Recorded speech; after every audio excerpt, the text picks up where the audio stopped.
গাজীপুরের কালিয়াকৈর উপজেলায় যথাযোগ্য মর্যাদায় ১৬ই ডিসেম্বর মহান বিজয় দিবস উপলক্ষে আলোচনা সভা ও বিজয় র্যালি অনুষ্ঠিত হয়েছে।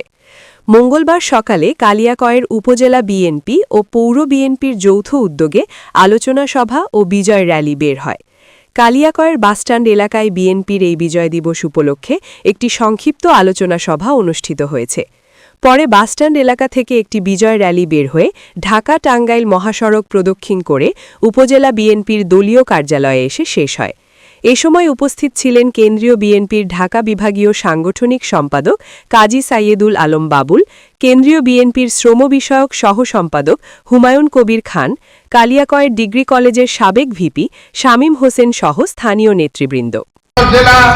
বিশেষ করে গাজীপুর জেলা, গাজীপুর মহানগর বা ঢাকা বিভাগের জেলাগুলো কারা কোথায় অবস্থান নেবে, গাড়ি ঘোড়াগুলো কোথায় রাখা হবে, কিভাবে যাবেন, কোথায় অবস্থান নেবেন, এটা বিস্তারিত আপনাদেরকে আমরা হয়তোবা কাল পরশুই আপনাদেরকে জানিয়ে দেব।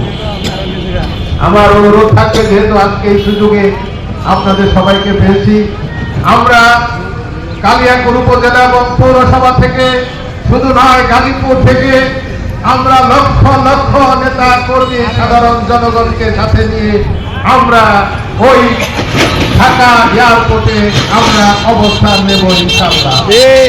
আপনাদের সকলকে 25 তারিখে সকাল 8টা থেকে 9টার মধ্যে ঢাকায় প্রবেশ করার জন্য আমি সবিনয় অনুরোধ এবং আহ্বান জানাচ্ছি।